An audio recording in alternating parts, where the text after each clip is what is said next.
of the men and women in this room, as an example, they pay tremendous amounts of taxes. And here are just a few examples of where your money was going before I came along. These are just some of the, just taken at random. Oh, there are much worse examples than this. I was just looking at them before the speech, and I can tell you they were much worse. And $21 million for voter turnout in India. What do we need to spend $21 million for voter turnout in India? Wow, $21 million. I guess they were trying to get somebody else elected. Wow, we ought to tell the Indian government, because when we hear that Russia spent about $2 in our country, it was a big deal, right? They took some internet ads for $2,000. This is a total breakthrough. নমস্কার। ট্রাম্পের বক্তৃতার সেই খণ্ডটুকু আপনাদের প্রথমেই শুনিয়ে বাংলা স্ফিয়ারে রাত ৯টার অনুষ্ঠান শুরু করছি। এর আগেই অবশ্য এই একই কথা ট্রাম্প জমানায় নতুনভাবে গঠিত ডজ ডিপার্টমেন্ট অফ গভর্নমেন্ট এফিসিয়েন্সির পক্ষ থেকে বলা হয়েছে। আর সেদিন থেকেই বিজেপি উল্লসিত হয়ে এই টাকা কংগ্রেস পেয়েছে বলে রাহুল গান্ধী কত বড় দেশদ্রোহী সেটা প্রমাণ করার জন্য মাঠে নেমে পড়েছে। তার একটা সামান্য নমুনা বিজেপি মুখপাত্র গৌরব ভাটিয়া, যিনি কিছুকাল আগে পর্যন্ত সমাজবাদী দলে ছিলেন, সেখানে বিশেষ কলকে না পেয়ে বিজেপি করছেন, তার মুখে শুনেন। अमेरिका के राष्ट्रपति डोनाल्ड ट्रंप भी, उन्होंने एक वक्तव्य दिया। उन्होंने बताया किस तरह से यूएस एड की जो फंडिंग है, ये भारत में जो चुनावी प्रक्रिया है, इसमें हस्तक्षेप करने के लिए इस्तेमाल किया जा रहा था। और ऐसा क्यों किया जाना चाहिए कि ये विदेशी शक्तियां जो हैं, ये भारत की चुनावी प्रक्रिया में हस्तक्षेप करती हैं, और हस्तक्षेप ये सोच के करती हैं कि कैसे देश का गौरव विश्व के सर्वोच्च लोकप्रिय नेता नरेंद्र मोदी जी को हटाया जाए। और यह और चिंताजनक तब हो जाता है जब कांग्रेस पार्टी नेता प्रतिपक्ष राहुल गांधी, जो कि संविधान की शपथ लेते हैं, वो देश विरोधी गतिविधियों में संलिप्त पाए जाते हैं। বিজেপির এই উদ্বেল আনন্দ উচ্ছ্বাসের পাত্রে প্রায় এক বালতি গোচনা ঢেলে দিয়েছে আজ ইন্ডিয়ান এক্সপ্রেসে প্রকাশিত একটি তদন্তমূলক খবর, যে খবরের শিরোনাম হলো ওই তথাকথিত $21 মিলিয়ন ভারতবর্ষে তো আসেইনি, গিয়েছে বাংলাদেশ। এবং এই লেখাটি ভোরবেলায় আমি পড়েছি। পড়ে আমার মনে হলো যে দেখুন, সৎ সাংবাদিকতা, নির্ভীক সাংবাদিকতা এদেশে মুমূর্ষু, তাতে কোনো সন্দেহ নেই, কিন্তু একেবারে তার অপমৃত্যু হয়নি বলেই ইন্ডিয়ান এক্সপ্রেসের মতো একটি কাগজ, রামনাথ গোয়েঙ্কার মতো লেজেন্ডারি ব্যক্তিত্বের দ্বারা প্রতিষ্ঠিত, তারা কিন্তু সত্য এবং বস্তুনিষ্ঠ সাংবাদিকতার রাস্তাটা ছাড়েন। আরো ভালো লাগলো এটা দেখে যে এই তদন্তমূলক প্রতিবেদনটি যে লিখেছেন তিনি একজন বঙ্গসন্তান, জয় মজুমদার। মাঝে সাঝেই আমি ভিডিও করতে গিয়ে আপনাদের বলে থাকি যে দেখুন, ভারতবর্ষের শ্রেষ্ঠ খবরের কাগজ বলে যদি কিছু থাকে তাহলে তার নাম ইন্ডিয়ান এক্সপ্রেস। আমি ইন্ডিয়ান এক্সপ্রেসের একনিষ্ঠ পাঠক এবং এই ধরনের খবর এই মুহূর্তে ভারতবর্ষে ইন্ডিয়ান এক্সপ্রেস ছাড়া আর কারুর করার হিম্মতই নেই। দ্বিতীয় উদাহরণ হতে পারে অবশ্যই দক্ষিণ ভারতের দ্য হিন্দু। সে যাই হোক, এই তদন্তমূলক প্রতিবেদনে প্রতিবেদক কি লিখেছেন তিনি নিজেই আজকে ইন্ডিয়ান এক্সপ্রেসের একটা ভিডিও ক্লিপে সেটা সারসংক্ষেপ করে বলে দিয়েছে। আপনারা শুনে নিন জয় নিজের মুখে কি বলছে, তারপরে আমি বিস্তারিত আসব। Million grant flagged by DOJ and picked up by Trump subsequently in his speech as coming to India. Well, why are we giving $21 million to India? In fact, went to Bangladesh. On February 16, the Trump administration's Department of Government Efficiency announced that it has cut a string of funding to reduce wasteful expenditure. On the DOJ list were 2 USAID grants which are to be funneled through SEPS. One, a 22 million grant that was to go to Moldova, and the second, a 21 million grant that was supposed to come to India. The first was indeed awarded to SEPS and subsequently went to Moldova in 2017 to promote an inclusive and participatory political process. But the second, that DOJ flagged and Trump subsequently picked up in his speech as coming to India, was in fact going to Bangladesh. This is why. Each federal grant comes with a specific place of performance, the country where it is meant to be spent. According to the official open data source of US federal spending information, there has been no USAID-funded SEPS project in India since 2008. The only ongoing USAID grant to SEPS, matching the denomination of 21 million, was sanctioned in July 2022 for USAID's Amar Vote Amar, My Vote is Mine project. This was in Bangladesh. In November 2022, the purpose of this grant was modified to USAID's Nagarik program. A USAID political process advisor in Dhaka confirmed this on social media while on a US visit in December 2024.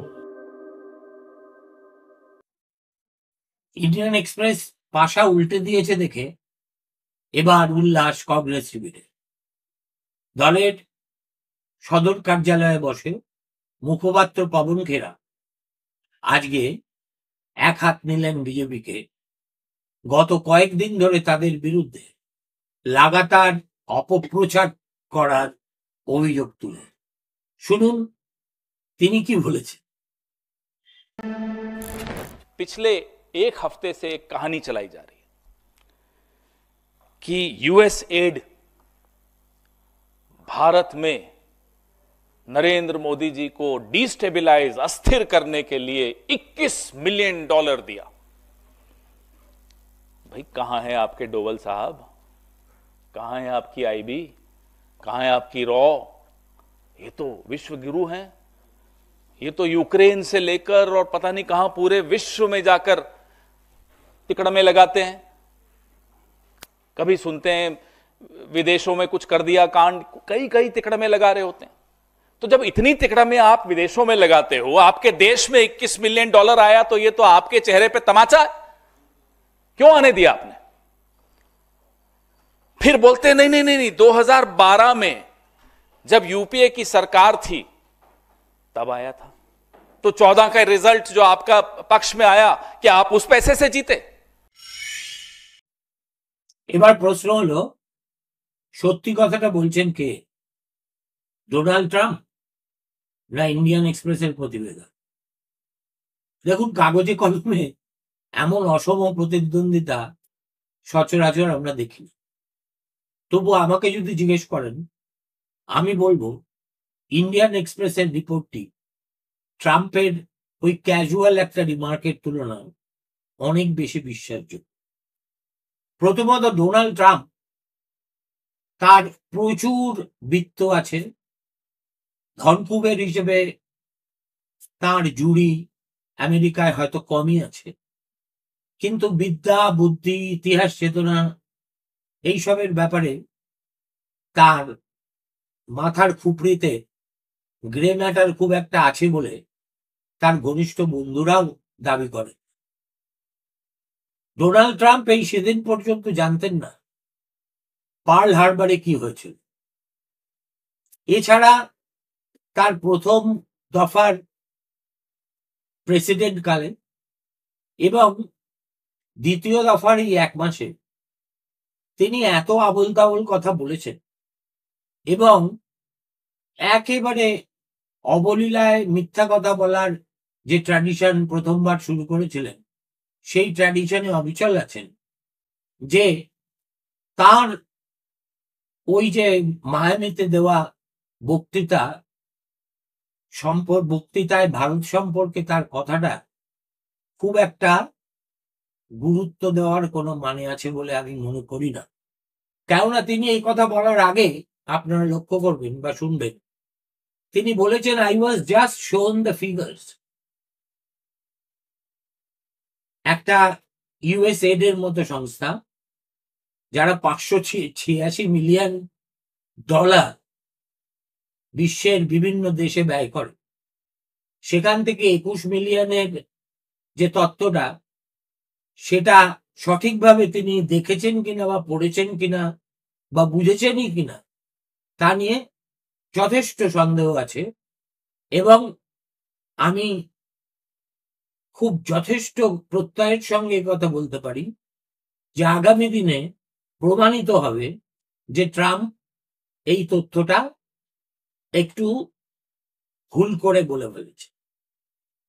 এবার আসা যাক কেন আমি Indian এক্সপ্রেসের এই রিপোর্টটাকে ট্রাম্পের বক্তব্যের চাইতে বেশি বিশ্বাসযোগ্য মনে করি।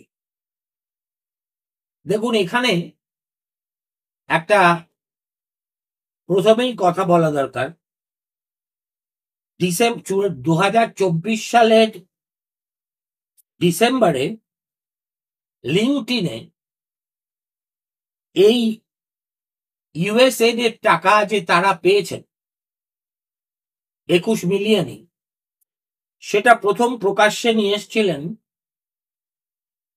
যিনি, তার নাম লুবেইন মাসুম। তার টুইটারটা আমি আপনাদের দেখাচ্ছি, আর সেখানে তিনি কি লিখেছেন সেটা আপনাদের একটু পড়ে শোনাচ্ছি। I had the pleasure of meeting colleagues from the National Democratic Institute at their headquarters in Washington on December 2. Although NDI does not have an in-country presence in Bangladesh, it is one of the 3 prime partners along with IRI, IFES under the USAID funded 21 million SAPES Nagorik project.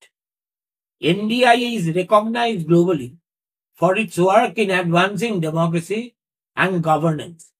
Last year, it participated in the pre-election assessment mission and the technical assessment mission in Bangladesh under the SAPES Nagorik project, which I manage.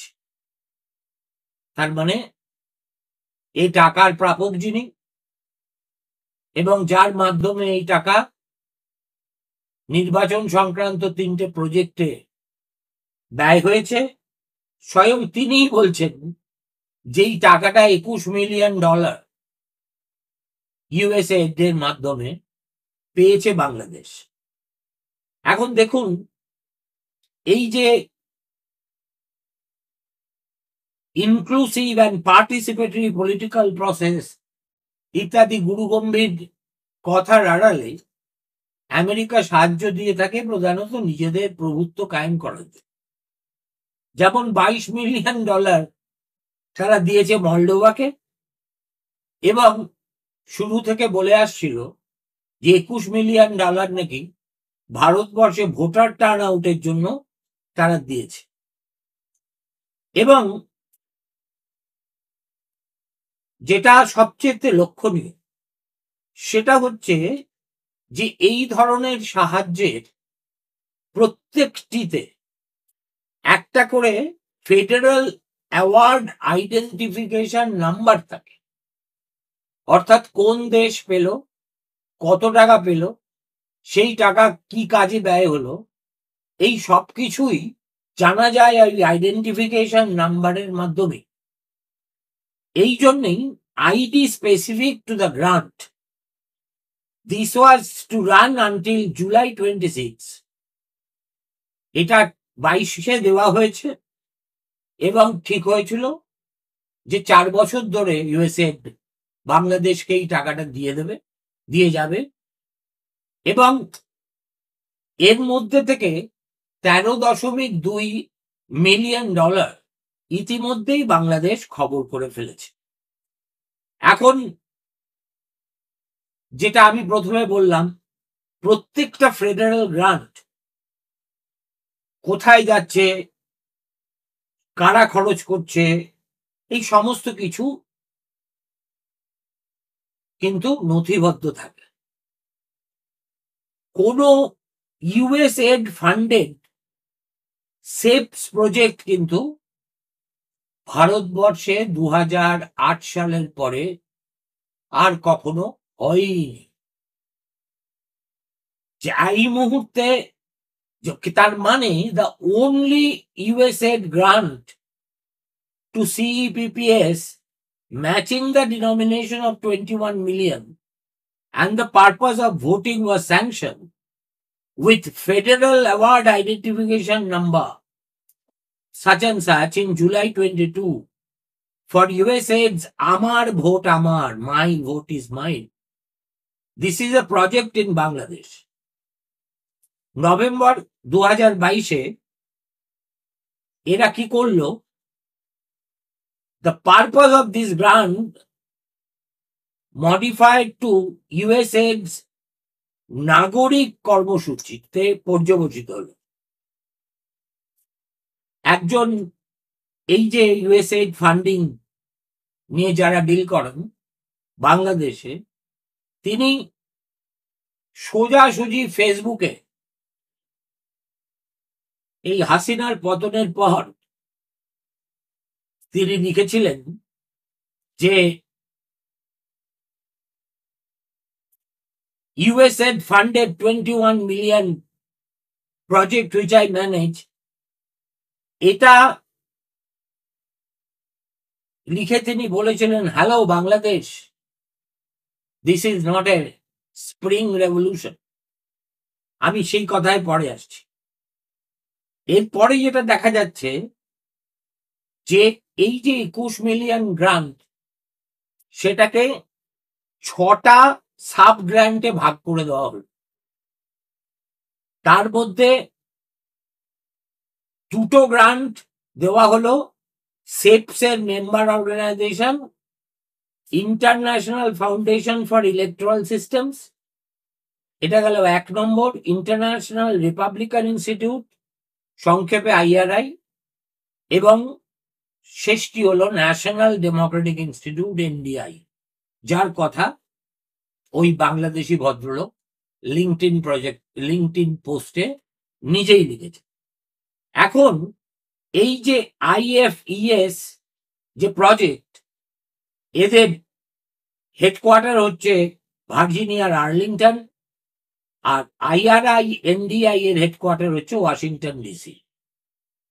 এই দুটি সংস্থার কেউ Indian এক্সপ্রেসের পাঠানো প্রশ্নমালার জবাবই দেয়নি।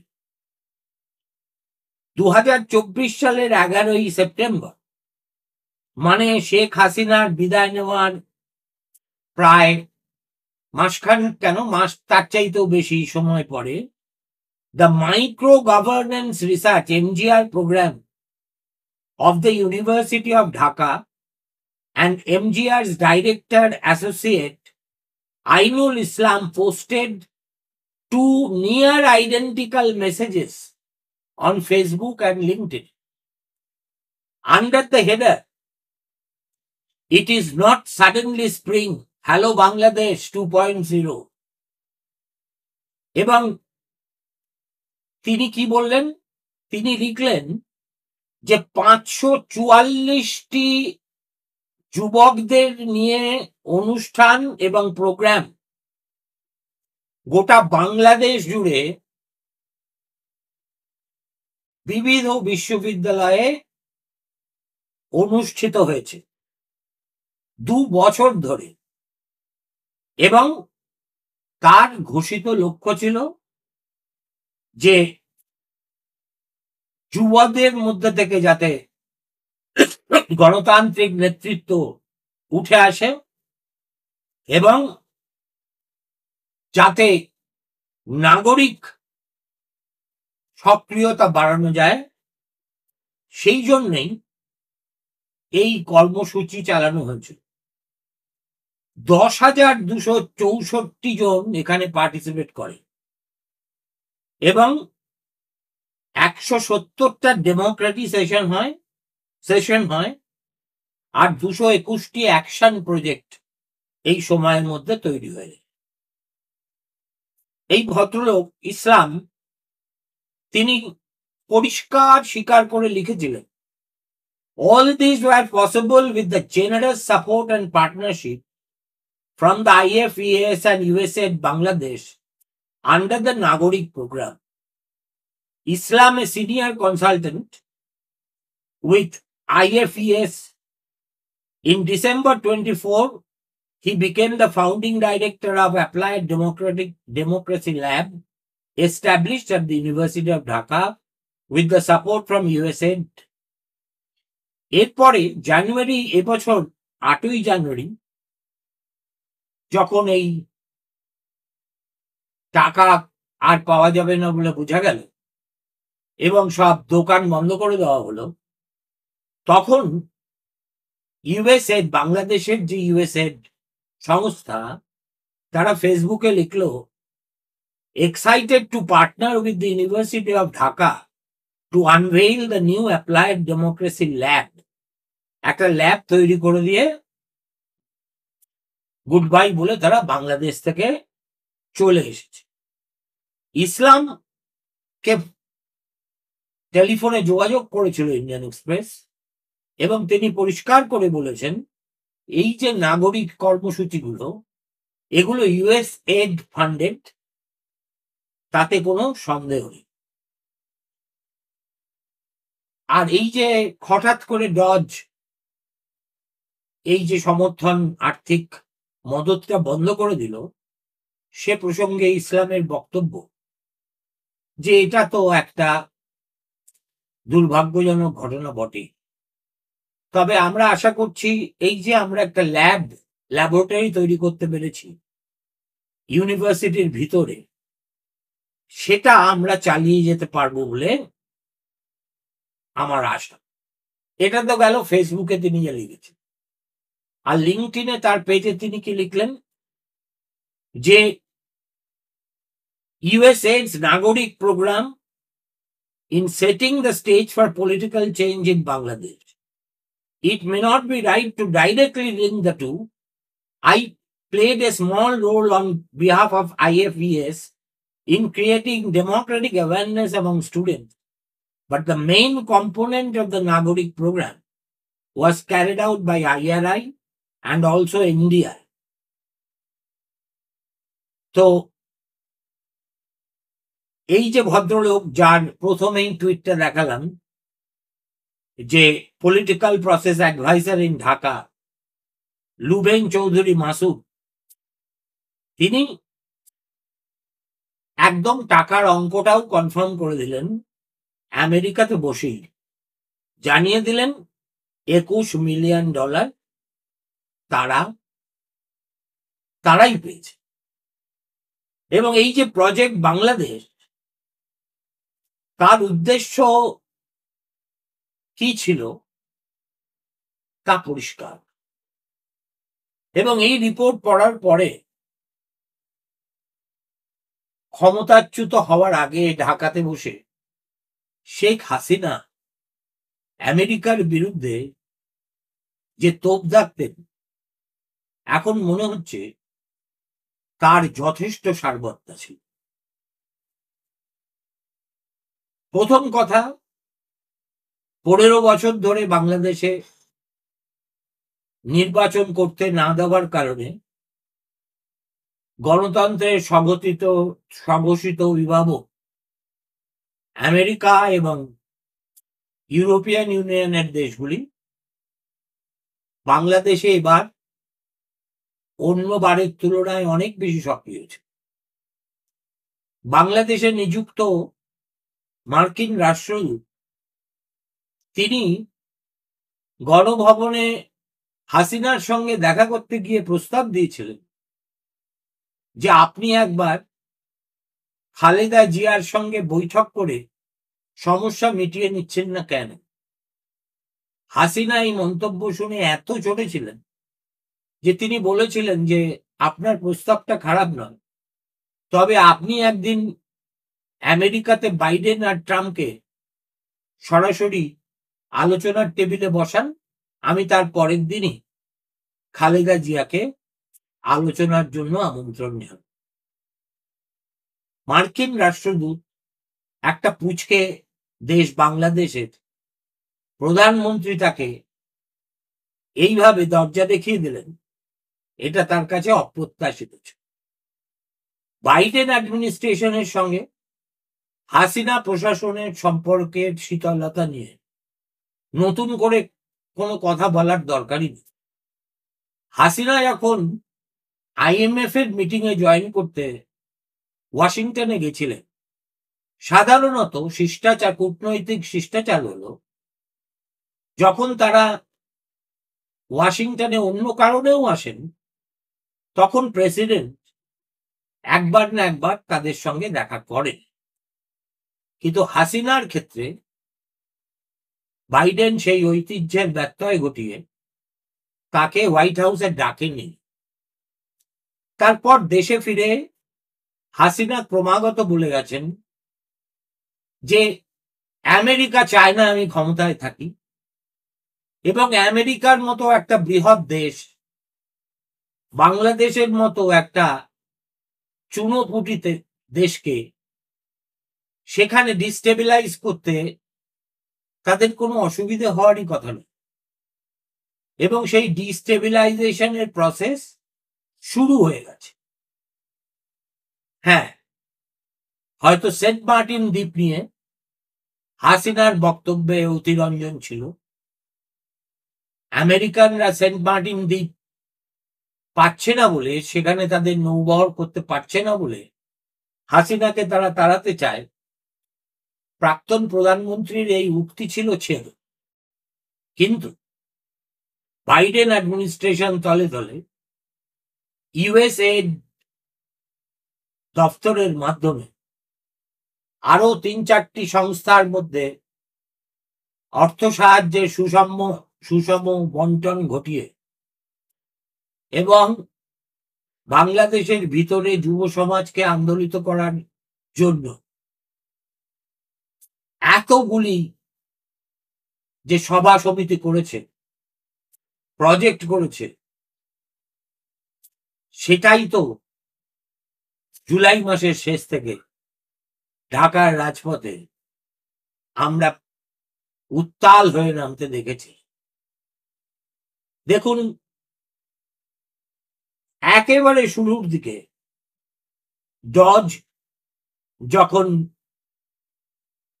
এ বিষয়ে মার্কিন